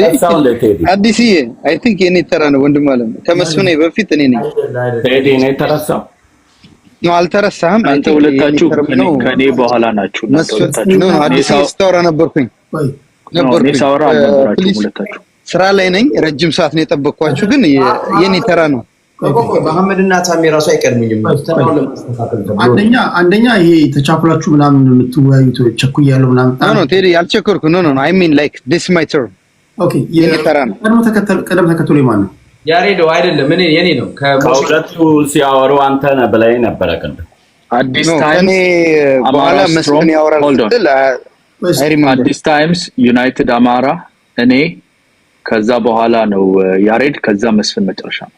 ኦኬ ዞሮ ሲመጣ አስተካክሏል። አንድ ሁለት ሰዎች በኔትወርክ ምክንያት ስለወጡ መሀል ላይ ሰው ስለገባ ነው የተዘበራረቀው። እሺ አዲስ ታይምስ ዩናይትድ አማራ አያና ያሬድ መስፍን። ኦኬ ቴዲ ሰዓቴን ልጠቀም። ስንት ደቂቃ ነው? 7 ደቂቃ። የተወሰነ ማሳያ ስላለኝ የወጣው ወንድሜም ራጂም አያናም ፖለቲካሊ የመንጫ ነው ያንተ ፖለቲካሊ ኮንሽስ አይደለም የሚል ተረት ታውርቷል። ግን የኦሮሞን ፖለቲካ ምናልባት ጨምቄ አጥቤ ላሰጣው እችላለሁ። በደንብ ነው የምከታተለው እና አብይ አህመድ በአንደበቱ እንዴት አድርጎ ሁለቱንም አዲስ አበባ ላይ ኦነግን እንዳሰፈረ ጫካና አዲስ አበባ ሆነው እንዲታገሉ እንደፈቀደላቸው በራሱ አንደበት እንስማ። ይሄ ብልጣ ብልጥነቱን እና ሁለት ቦታ መጫወቱን በተቻለ መጠን ማስቀረት መሞከር ያስፈልጋል። በተቻለ መጠን ምክንያቱም ምንም በሻሻ ብንወለድ በብልጠት ብዙ ከእናንተ ስለማናንስ ማለት ነው። ለምሳሌ ከኦነግ ጋር ተያይዞ ብዙ የረዳነው ድርጅት ነው። በገንዘብ በአቅም እንዲደራጅ ከነበረበት ሁኔታ እንዲወጣ የረዳነው ድርጅት ነው። በባለፈው መድረክ አቅርቤ ነበር፣ ታስታውሱ እንደሆነ 2 ቦታ አትርገጡ ብዬ ነበር። አሁንም በእናንተ በኩል ሰላማዊ ትግል ነው ትክክለኛው መንገድ፣ በሰላማዊ ትግል ሀሳባችንን ሽጠን ነው ኢትዮጵያ ውስጥ በምርጫ ማሸነፍ የምንፈልግ እስካላችሁ ድረስ ሙሉ ድጋፍ አላችሁ። ግን እርስዎ በደንብ ያውቃሉ፣ ከኔ ያላነሰ ያውቃሉ። በግራ እጃችሁ ምን ይዛችሁ በቀኝ እጃችሁ ምን ይዛችሁ እንደምትታገሉ እርስዎ ያውቃሉ። እሱ ነው እንግዲህ ሰዓቴን ለማሳጠብ በግራ እጃችሁ ጠመንጃ ይዛችሁ አዲስ አበባ ደግሞ በእስክሪብቶ ይዛችሁ እንደምትታገሉ እና እርስዎ ያውቃሉ። ለዳውድ ኢብሳ ነው የሚለው፣ ይሄንን ነው የሚለው አብይ አህመድ። እሱ ብቻ አይደለም ማሳያ አብይ አህመድ ወይም ብልጽግና ኦነግን እንዳስታጠቀው ጭምር ይሄው እንስማ። ሰላማዊ ትግል መርጦ የገባ ድርጅት ለሰላማዊ ትግል በትክክል መግባቱን በተግባር ማረጋገጥ አለበት። አለበለዚያ ትጥቅ ይዞ የመንግስት ፖሊስ እያስፈታ የመንግስት ሚሊሻን እያስፈታ ከመንግስት ስቶር መሳሪያ እየወሰደ ከየትም መሳሪያ ያላስገባ ኃይል ተመልሶ እስከ ቡራዩና ሰበታ ድረስ ለሰላም ለደህንነታችን አስፈሪ እስከሚሆን ድረስ ቁጭ ብሎ የመንግስት መዋቅር ሳይቀር በዚህ ድርጅት ውስጥ ገብቶ እየተደራጀ በመዋቅራቸው በኦዲፒ መዋቅር ውስጥ የነበረውን ኃይል ነው አብዛኛው ወደዚህ የገባ። ኦኬ ይሄ ነው ሀቁና የኦሮሞን ፖለቲካ በጣም ነው የምንረዳው፣ እናውቀዋለን። ለዚህም ነው የምንቃወሙ። ባይዘወይ እኔ አሁን ብልጽግናንም ኦነግንም እኩል ነው የምቃወሙ። ለምን ይመጋገባሉ? ዳውድ ኢብሳ እንዳለው ኦነግን ያስታጠቀው ብልጽግና ነው። አዲስ አበባ ተሰብስቦ ሌሌ ሆቴል ተሰብስቦ ወሎ ኬኛ የሚያስብለው ብልጽግና ነው። ሞያሌ ኬኛ የሚያስብለው አማራ ኬኛ የአማራን ክልል በሙሉ ስርዓት አልበኝነት፣ እንደገና ደግሞ ኮንፊውዝ እና ኮንፊውዥን እየገደሉ እየጨፈጨፉ ኦነግ ላለማለት ሸኔ እያለ ስም የሚለጥፈው ደቂቃን ፖዝ ላድርግ። ግን መሬት ላይ ያሉት የአማራ ፋኖች እንደዛ ይሉ የኔን አስተሳሰብ ይሄ ነው የፋኖ እሺ የግሌ አስተሳሰብ መመሰለ እኔ ለኢትዮጵያ አንድ ቡድን ምደግፈው አብይ አህመድ ድሮ ኢትዮጵያ ሲል ደግፌዋለሁ እንደመጥ ሁሉንም እኩል የሚያደርግ መስሎኝ ማለት ነው። ህዝብ እየጨፈጨፈ ህዝብ እያፈናቀለ በአንድ ሀገር ላይ የአንድ ቡድን የበላይነትን ገንብቶ ኢትዮጵያ እኛና እነሱ የሚል ፖለቲካ ሲያራምድ በቃ እንዴት ልደግፈው ይችላል? ኦነግ ሲመጣ አዲስ አበባ ኬኛ ነው የሚለው፣ አብይ ሲመጣ ሽመልስ አብዲሳ ላሰማ ስለ አዲስ አበባ። ይሄ ሁላችሁ የምታውቁት ነው አይደል? ይኸውልህ ይሄን ቪዲዮ አዳምጡ።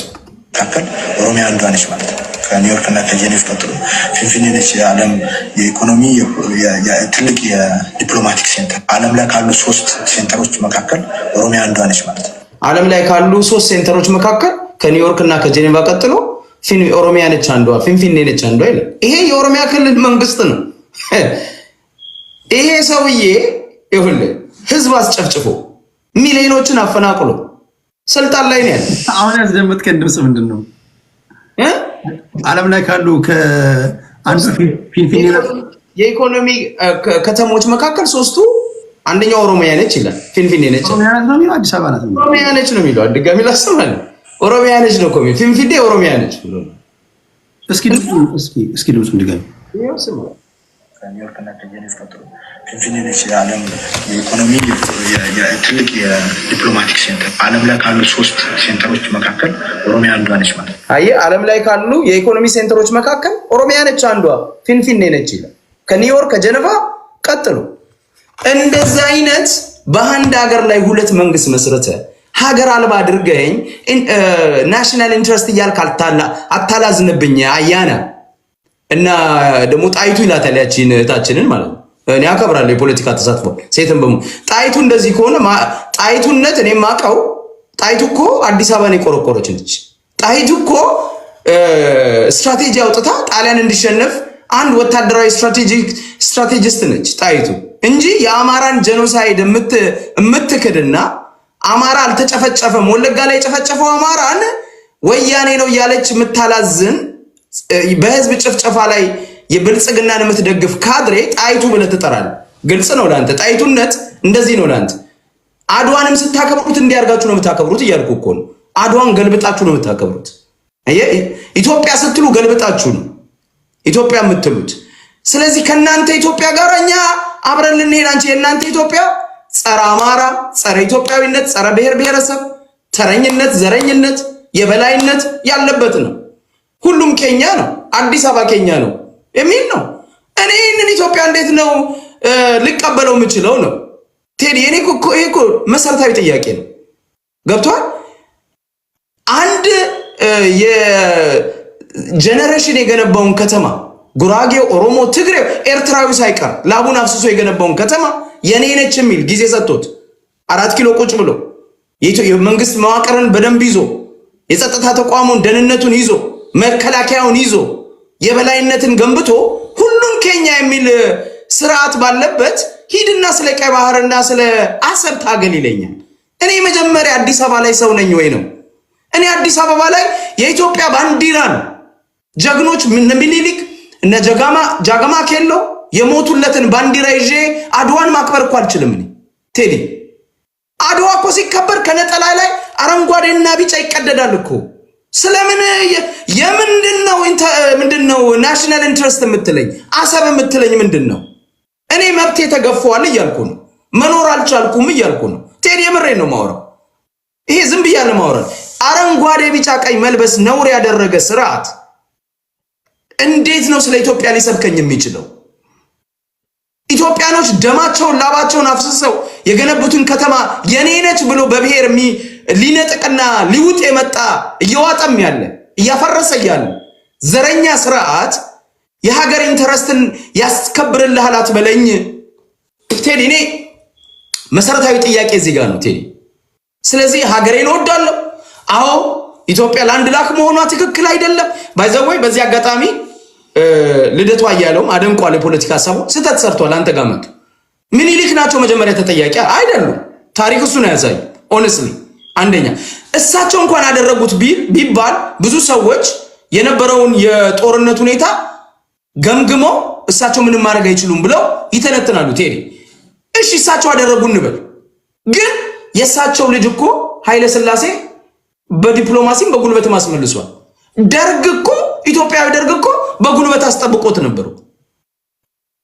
ኢትዮጵያን ለመገነጣጠልና ጸረ ኢትዮጵያ ትርክት ይዘው የተነሱት ኢትዮጵያ ምንድነው ኢትዮጵያ ቀኝ ገዢ ነች ብለው የተነሱት ኦነግ፣ ቲፒኤልኤፍ እና ኢፒኤልኤፍ ሻቢያ ማለት ነው። እነዚህ ናቸው ኢትዮጵያን እንደ ቅርጫ ተከፋፍለው ኢትዮጵያ ውስጥ የፋሽስታዊ ይሄ ምንድነው የአፓርታይድ ፖለቲካል ሲስተም ዘርግተው ኢትዮጵያን ላንድ ላክ ያደረጉት እነዚህ ናቸው እንጂ ምኒልክ አይደለም፣ ኃይለ ሥላሴ አይደለም፣ ደርግም አይደለም። ኦነስትሊ ደርግም ኃይለ ሥላሴም በሚችሉት ስተት ነው አካሄዳቸው። ቆይቴዲ ስተት ነው አካሄዳቸው እስማማለሁ። አሁን ለምሳሌ ኃይለ ሥላሴ በጥበብ ማድረግ ይችሉ ነበር እና አክሊሉ ሀብተወልድ ሌላ ነገር ተጠቅመው ነበር፣ አልሰሙም።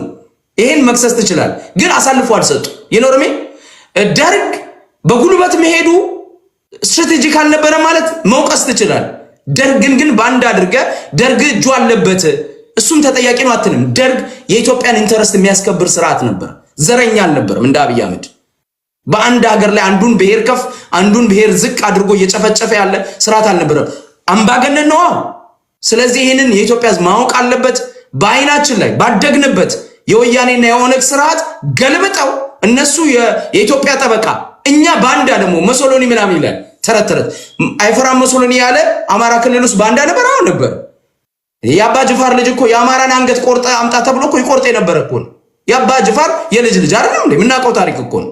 አማራዎች ቴዲ ኦኬ፣ አማራዎች በጣም ዋሪየር ሆነው በሁለተኛው የጣሊያን ጦርነት ብዙ ሲታገሉት ጣሊያን ምንድነው ይሄ በጽሁፍ እኮ የተጻፈ ነው። አማራን አንገት ቆርጦ የመጣ ስንት ዲናር እሰጣለሁ ብሎ ጣሊያን አውጆ ነበር። ለምን? አማራዎቹ ስለሚታገሉ ስለነበር። እና አማራን በባንዳነት መክሰስ ነውር ነው ብዬ ነው የምለው። አመሰግናለሁ።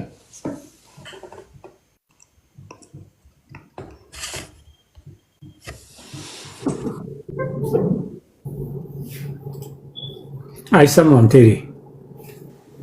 አዲስ ታይምስ ላይመለስ ተነስቷል ያልኩት አይ ዶንት ቲንክ ከዚህ በኋላ ወደ ኋላ የሚመለስ አይመስለኝም። መለስ ተነስቷል እያየ ገባበት። እሺ አያና ነው ማለት ያውም በሁዳዴ ነው አይተመለሰው። አይመለስም ከዚህ በኋላ ሳሚ ነው። እሺ አማራ ቴንክ ዩ ቴዲ አመሰግናለሁ። እንግዲህ አዲስ አድማስን ዛሬ እንኳን አይ ዛሬ ሳይሆን ላስት ዊክም አዲስ አድማስ ጋዜጣው ነው፣ አዲስ ታይምስ ነው። ያው ናቸው፣ አንድ ናቸው፣ ሁለቱም ተመሳሳይ ናቸው። እንትን ነው እኔ ያው አንዳንዴ ያው መጥፎ ፖለቲካ ውስጥ ስላለን ሰዎች ጥሩ ነገር ሲሰሩ አፕሪሼት አናደርግም። ያው ግን ነገ ደግሞ ተመልሶ ስለሚሄድ ወደዛ ስለሚገባ ነው የተቸገርነውና ከዛ አንፃር ነው። ኤኒዌይ እኔ ብዙ የተነሱ ነገሮች አሉ ቴዲ፣ አንተም ያነሳው ነገር አለ ቅድም። ሁለት ነገሮች ናቸው እዚህ አሁን እኛ ቤትም ክሊር መሆን ያለባቸው። እኔ እንግዲህ ጋዜጠኛ ነህ፣ ሁለት ጋዜጠኞች ካንተ ውጭ ደግሞ ሁለት ጋዜጠኞች ነበሩ እዚህ።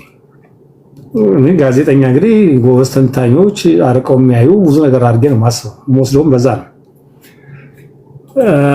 የነገሩን ነገር ግን በጣም የሚገርም ነገር ነው ሆነ ለመናገር።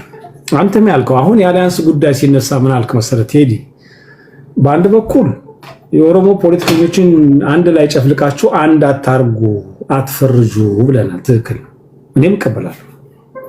ኦኬ፣ የአሊያንስ ጉዳይ ሲመጣ ደግሞ እንዴ ትናንትና እንደ ያደረገህን አካልን ማከሱ ጋር ያንስ ካደረክ በቃ አንተ ችግር አለብህ ባንዳ ነህ ደግሞ ትላላችሁ። በአንድ በኩል ይሄ አይምታታም ቴዲ፣ በጣም እኮ አስቸጋሪ ነገር እኮ ያለ ነው። የገባንበትን ጣጣ አገሪቱ ያለችበት ልክ ነህ። ቆይ ፖዝ ላድርገው። አሁን ለምሳሌ ብዙ ጊዜ የዛሬ 3 ዓመትም ስንከራከርበት የነበረው እኔ ያስቆምኩት ነገር ህዝብን እንደ ህዝብ ተፈርጆ ፖለቲካ ይሰራ ነበር። ለምሳሌ የኦሮሞ ፖለቲካ ይባልና ኦሮሚያ ክልል ውስጥ ያለው ወይም ኦሮምኛ የሚናገር ሳሮም ቅጠሩም ሁሉ በአንድ ይፈረጃል። ኦሮሚያ ውስጥ ብዙ የፖለቲካ ፓርቲዎች እያሉ ማለት ነው። ኢቭን ኦነግ እንኳን ለሁለት ተከፍለው እንካ ሰላምታ ውስጥ በገቡበት ሁኔታ ኦነግ ጫካ ገብቶ ከመንግስት ጋር የተታኮሰ ባለበት ሁኔታ ላይ ኦሮሞ በለፖለቲካ መስራት ስህተት ነው። አሁን እንደዛ አንድ ናቸው ካልከኝ ነገ ከነገ ወዲያ ቲፒኤልኤፍ ፋኖ እና ኦነግ ኦሮሞ ነፃነት ግንባር ታክቲካል አላያንስ ፈጥረው መንግስትን እንጣል ቢሉ ትላንት ከትላንት ወዲያ አንድ ናቸው ብለህ ነበር። ዛሬ ደግሞ አንተ የምትደግፈው ፋኖ አላንስ ፈጠርኩኝ ሲል አንዳንድ የፋኖ ሰዎችም በቃል አቀባዮቻቸው በኩል ሲናገሩ ሰምቻለሁ። ኢቭን አንደኛው እንደውም የኦነግ ኃይሎች የነፃነት ትግል ነው የሚያደርጉት ብሏል። ሰጥታችኋል። አንተ ከምትለው ጋር አይጋጭም ነው። አንተ አንድ ላይ በአንድ ቋት አስገብቼ ፖለቲካ ስራባቸው ትላለህ። እነሱ የተለያየ ፖለቲካ ነው ያላቸው። አንድ ከሆኑ ታዲያ አንተ ከነሱ ጋር አላንስ ፈጠርኩ ካልክ አንተ የምትደግፈው ኃይል ዞሮ ዞሮ ከመንግስት ጋር አላንስ ፈጠረ ማለት አይሆንም ወይ ያልኩ። ያ ኦኬ ገብቶኛል። እኔ አሁን የሚተላለፈው መልእክት እንዲስተካከል ከማለት ነው እንጂ አንተ ታጠዋለህ ብዬ አይደለም እኮ ብለው። አሁንም ቢሆን ደጋግመን የምናደርገው እዚህ ወንድማችን ራጅ ወጥቷል። ደግሜ ልናገረው እጅግ በጣም ማከብረው ሰው እሱ ሲናገር ሰምታችሁት ከሆነ ምንድን ነው ያለው?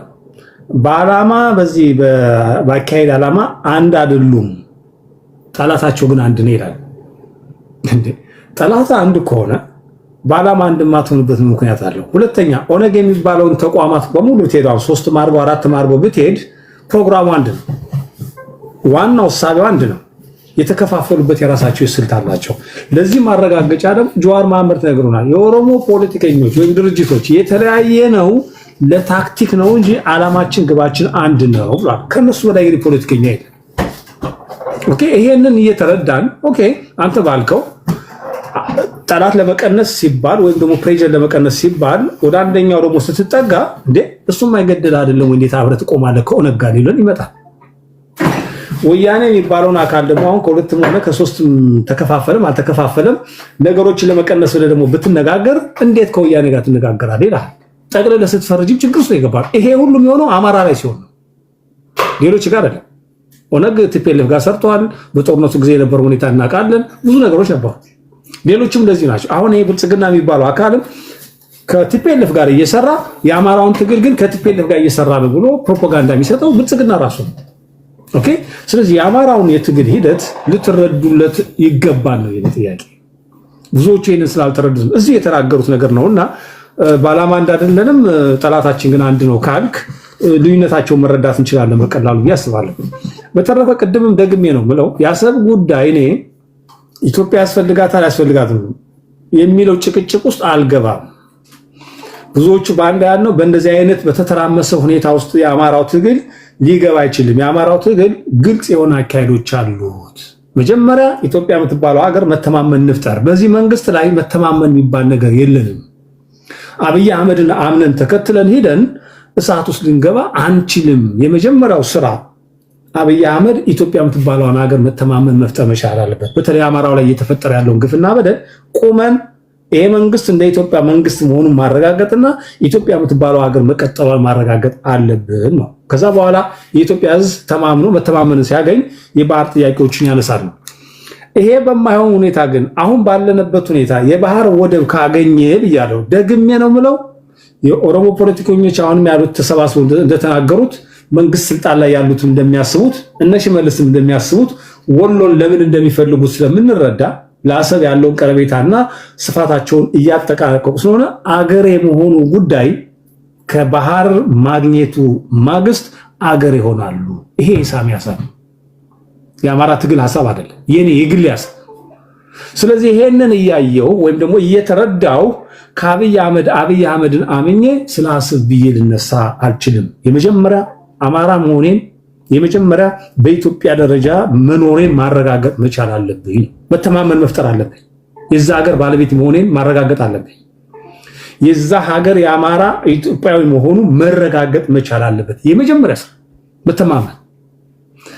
እሱን ሳናደርግ ሌሎች ነገሮች ሲመጡ ግን ኢትዮጵያ የምትባለውን ሀገር አሁንም እንድትረዱልን፣ አብዛኞቻችሁ በቀና ነገር ሊሆን ይችል ይሆናል ትልቅ ሀገር እንድንሆን ኢኮኖሚያችን እንዲያድግ ወዘተ ለምትሉት ለእኔ ሀገር ማለት ህዝብ ነው። አማራን አጠፋለሁ ብለህ እየፎከርክ ድራሽን ለማጠፋ እያልከን አዳዲስ መሳሪያ መሞከሪያ እያደረከኝ ስለ ባህር ወደብ እኔ ልታሰልፈኝ አትችልም። አሁን የፈለክ ባንዳ በር የፈለክ ስያሜ ይስጣል።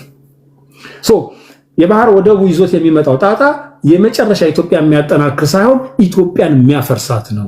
ቢኮዝ ስምምነት ሳንፈጥር ሳንግባባ የምናደርገው ጉዞ ስለሆነ ያልታሰበ ጦርነቱ ስለሚገባ፣ ስለዚህ አንድነታችንን ሳይመሰረት አንድነታችን ሳያጠናቅቅ የሚያደርገው ነው። ስለዚህ የተደበቀ አጀንዳዎችን ደግሞ አዲስ ካርታ የሚያወጡበት ነው የኦሮሞ ፖለቲከኞች።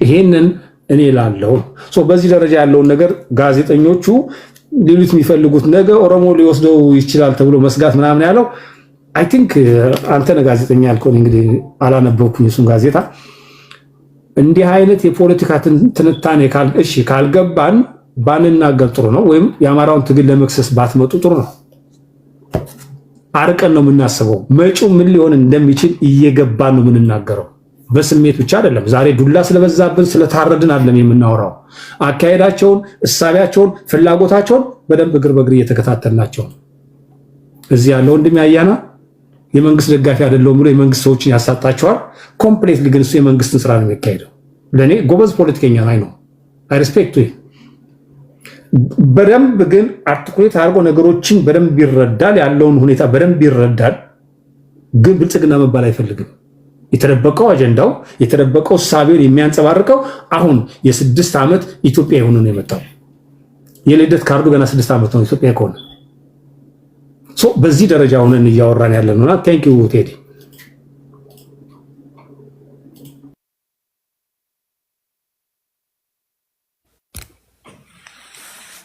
እሺ እኔ አሁን የ6 ዓመት የ33 ዓመት እና ሌሎች ዓመታት የሆኑ ኢትዮጵያውያን የሚባል ነገር ሰምቻለሁ አይ ዶንት ኖ ሳሚ እንደማታውቀኝ ነው የምረዳው አሁን ከተናገርከው ነገር ከተወለድኩበት ቀን ጀምሮ እስከ ዛሬ ድረስ ኢትዮጵያዊ ነኝ እንደዛው ሆኜ እንደምሞትም እርግጠኛ ነኝ ግን ሆነም ቀረም ያ6 ዓመትም ሆነ የ33 ዓመት ኢትዮጵያዊ ለምን ሆኑ ሰዎቹ ምን አርጋ ነው ኢትዮጵያ ምን ቀይራ ነው እሱን ሳስበዋል ምናልባት በማንነታቸው ከመጠላትና እንደ ሁለተኛ ዜጋ ከመቆጠር ወጥተው ይሆን ምናልባት በቋንቋቸው መናገርና ራሳቸውን ማስተዳደር ተፈቅዶላቸው ይሆን ባለፈው 33 ዓመት ውስጥ 6 ዓመት ውስጥ ምን አግኝተው ነው ምናልባት ከአጋርነትና ከተለጣፊነት ወጥተው የፖለቲካ ተሳታፊነታቸው ጨምሮ ይሆን እኔ እንዳልሆን አውቃለሁ ግን ምናልባት ኢትዮጵያዊነት የተሰማቸው እነኚህ ምን አተው ምን አግኝተው ነው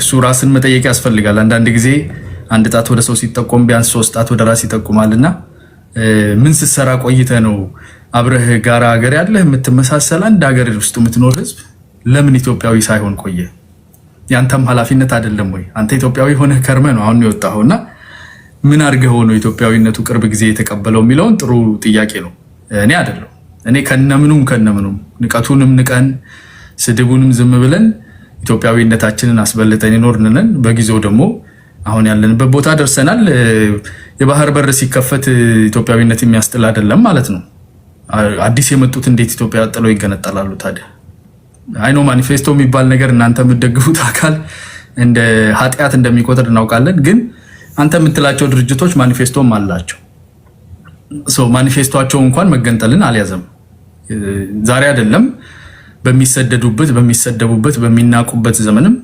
ማኒፌስቶአቸው ውስጥ ከኢትዮጵያ እንገነጠላለን ብለው አልጻፉም ዛሬ አንተ ስማቸውን ለማጥፋት ወይም ሌሎቹ ምንም ቢያወሩ አዲስ ታይምስ ተናገረ ወይም ሳሚ ተናገረ ብሎ ፖለቲካው እንዴት ይንቀሳቀሳል አይንቀሳቀስም በፊትም አልተንቀሳቀሰምና በዛ ደረጃ ብናየው ጥሩ ነው አንተ ቅድም እንዳልከው እንትና ስልጤ ነው እንትና ኦሮሞ እንትና ምንድነው ኢትዮጵያዊነት ላይ ያለው ድርሻ ከኔ ጋር አይወዳደርም የሚለው እሳቤ ገና ተራግፈው አላለቀም ስራ ይጠይቃል ይራገፋል አንዱን ነገር ግልጽ መነጋገር ያለብን የጋራ ሀገር ነው ያለን የኩል ባለቤቶች ነን የኛም ሀገር ነው አንዱ የ6 ዓመት አንተ የ8 ዓመት ነው አይሆንም ይሄ ትክክለኛ መበልክ መሰፋት መምጣት አለበት ተከባብረን ተነጋግረን ወደ ልክ መሰፋት እየመጣን ነው ገና ደግሞ እንመጣለን ይላል እና እዛ ስላልደረስን ነው አሁን በቃ አይመስላችሁ እኩል መሆን የበታችነት የሚመስለው አካል አለ እኩል ነን ኢትዮጵያዊ ነኝ እኔ በበልጥ እንጂ አላንስም እሱን ተረዱ እሱ ዋጡት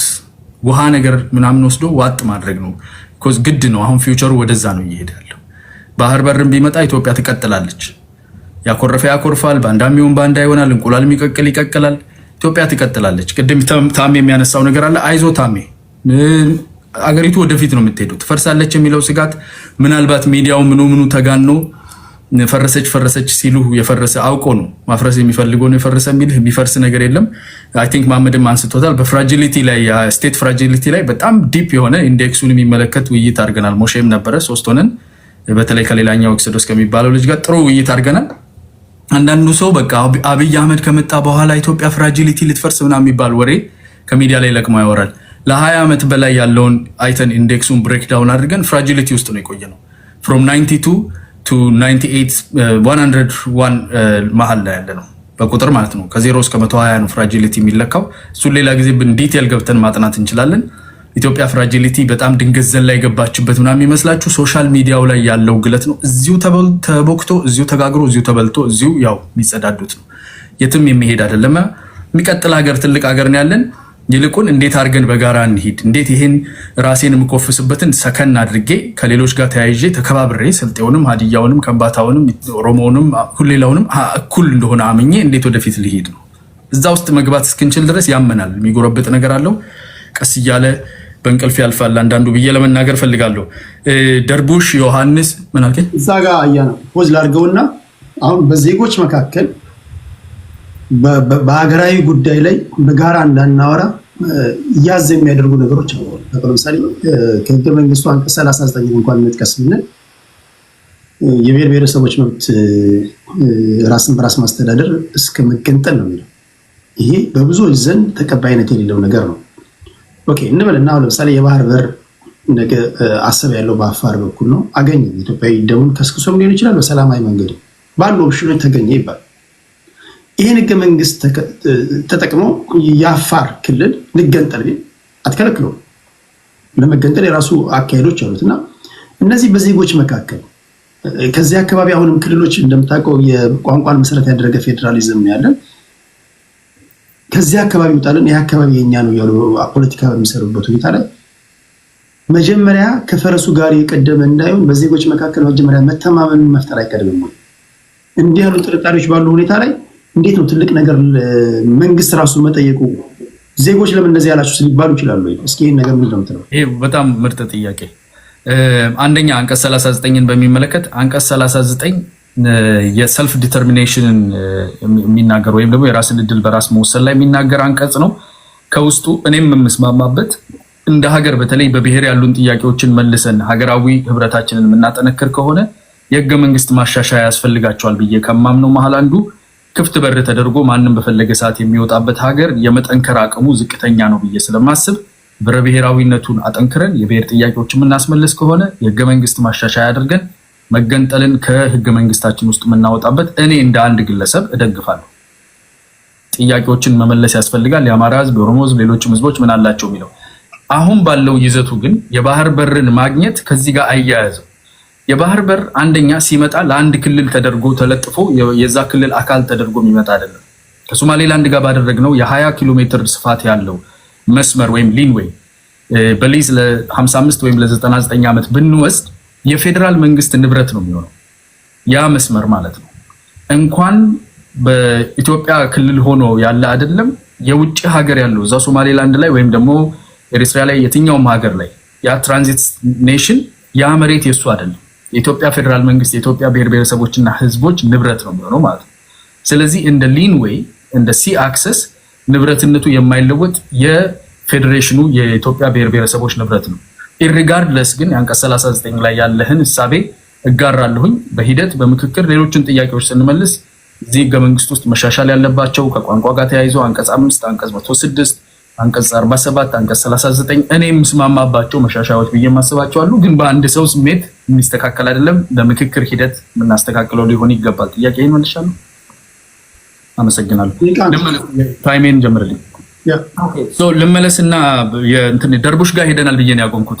አሁን ሄደን አፄ ዮሐንስ ጋር ደረስን፣ ደርቡሽ ጋር ደረስን። ሚኒሊክን ከሰናል፣ ደርቡሽን ከሰናል፣ አፄ ዮሐንስን ከሰናል፣ የአፋር ሱልጣኔቶችን ከሰናል፣ መለስ ዜናዊን ከሰናል። ማን ያልከሰስ ነው? እንዳለ የሞተ ሰው ነው የከሰስ ነው ደግሞ በብዛት እና በፍርድ ቤቱ ክሳቸው እንደተቋረጠ ሊነግራቸው ይወዳል። የሞተ ሰው ክሱ ይቋረጣል። ስለሞቱ ክሳቸው ተቋርጧል። አሁን ማድረግ ያለብን ወደፊት እንዴት እናድርግ ነው። ዛሬ ጠቅላይ ሚኒስትሩ በስልጣን ላይ ያለው ሰውዬ ወደፊት እንዴት እንደምንሄድ እያሳየን ያለው ያንን መንገድ በትክክለኛ አንዳንድ ኢትዮጵያዊ ትክክል ነው አይደለም፣ ያዋጣል አያዋጣው የሚለው መነጋገር ይሻላል። ተመልሰን ደርቡሽና አፄ ዮሐንስ ሚኒሊክን ለመክሰስ ከምንሞክር በህይወት የሌሉ ሰዎች እንዳለ ሞተዋልና ወደፊት እናስብ። የባህር በር ግድ ነው፣ ያስፈልገናል፣ እናገኛለን። ደግሞ በሰላማዊ መንገድ በሰጣ ገባ በሚያስፈልገው መንገድ እኛ አሁን እዚህ ቁጭ ብለን ጦርነት ማወጅ ወረራ ማወጅ የለብንም። መብቶቻችን፣ ትክክለኛ አካሄዳችን፣ ያለን ሀብትና የህዝብ ብዛት፣ ያሉን ግንኙነቶች ይፈቅዱልናል። ኦልሬዲ እዚህ ደርሰናል። ወደፊት እንሄዳለን። የባህር በር እናገኛለን። በዛ ደረጃ ቢታይ ጥሩ ነው። ወደ አዲስ ታይምስ ልመለስ። አዲስ ታይምስ ገና ጮክ ብሎ ተናግሮ እሱ ድምፁ ከጆሮአችን ውስጥ ሳይቀዘቅዝ ሳሚ አቀለጠውና አንተ ጅዋ ጅዌን ነው የሚለው ገባ። ሀብታሙ በሻ አያምንህም፣ በሻ ሆነ እንትን ትላለህ እንጂ የፈለገ ብትጮህ የፈለገ ብትሰድብለት አያምንህም። እኔ ቅድም ነግሬሃለሁ፣ አሁንም ጮህ ደግሞ አያምንህም ነው የምልህ። እና አንተ ኢትዮጵያዊነቱ ነው የሚያምርህ፣ ወደ መሀል የሚስበው ነገር ላይ ብታተኩር ይሻልሃል። እኔ ባይዘው የአዲስ አበባ ልጅ ነኝ የሚለውን ነገር ስትናገር በጣም ነው የደነገጥኩት። ስለ ጀነራል መርድም ከተናገርከው፣ ስለ ኦላንና ኦነግንም ካምታታኸው፣ ስለ ጄኖሳይድም የሌለ ነገር ከምትናገረው ሁሉ ያስደነገጠኝ አዲስ አበባ ልጅ ነኝ ማለት ነው። ግን ያው ነኝ ካልክ ምን ማድረግ እችላለሁኝ? እኔ ገጠር ልጅ ነኝ፣ የባሌ ሮቤን የተወለድኩት። ለማንኛውም እንዲታወቅልኝ የምፈልገው የኦሮሚያ ዋና ከተማ ፊንፊኔ። ባይዞ አዲስ አበባ ማለት ፊንፊኔ ነው፣ በኦሮምኛ ፊንፊኔ ነው የምትለው፣ አማርኛ አዲስ አበባ ነው የምትለው እና በኦሮምኛ ፊንፊኔ ትባላለች። የኦሮሚያ ዋና ከተማ ዛሬ አይደለም፣ ላለፉት ረጅም ዓመታት ኦልሞስት 20 ዓመት አይ ቲንክ ሳይበልጥ አይቀርም የኦሮሚያ ዋና ከተማ ፊንፊኔ ነው የምትባለው። ስለዚህ አቶ ሽመልስ ፕሬዝዳንት ሽመልስ የተናገሩት አዲስ አበባ ነው ያሉትና ያው ፊንፊኔ መሆኑ አይ ቲንክ ቋንቋውን በትንሹ ትረዳለህ ብዬ አስባለሁ፣ የፊንፊኔ ልጅ እንደመሆን ማለት ነው፣ ወይም የአዲስ አበባ ልጅ እንደመሆን። ስለዚህ ብዙ የሚቃረን ነገር አይደለም። ጠቅላይ ሚኒስትሩ የተናገሩት በሰላም እየታገላችሁ ነው። ባይዘዌ ኦነግ ብቻ ሳይሆን እናት ፓርቲም ሌሎች ፓርቲዎችን በሰላም የሚታገሉ ከመንግስትም ከምርጫ ቦርድም ድጎማ ይደረግላቸዋል፣ ይረዳሉ። ለዛ ነው እየረዳናችሁ ነው፣ በሰላም እንድትታገሉ ምህዳሩን እንድታሰፉ፣ ከታጠቀ አካል ጋር አትነካኩ ነው ያሉት። ያኛውም ስሙ የማይታወቀው ያሰማህን ሰውዬ ያለው የመንግስትን የፖሊስን ይዘርፋሉ ይወስዳሉ ነው ያለው። ተመሳጥረው ደግሞ ከመንግስት መዋቅር ውስጥ የሚሰሩ አሉ ነው ያለውና የምታሰማው ነገር እየመሰከረብህ ነው ለማለት ነው። ቴዲ ከዚህ በላይ ብዙ ባልቆይ ደስ ይለኛል። ደህና ደሩልኝ። ቴንክ ዩ አያና። አደረሳችሁ በድጋሚ። እሺ ክብራት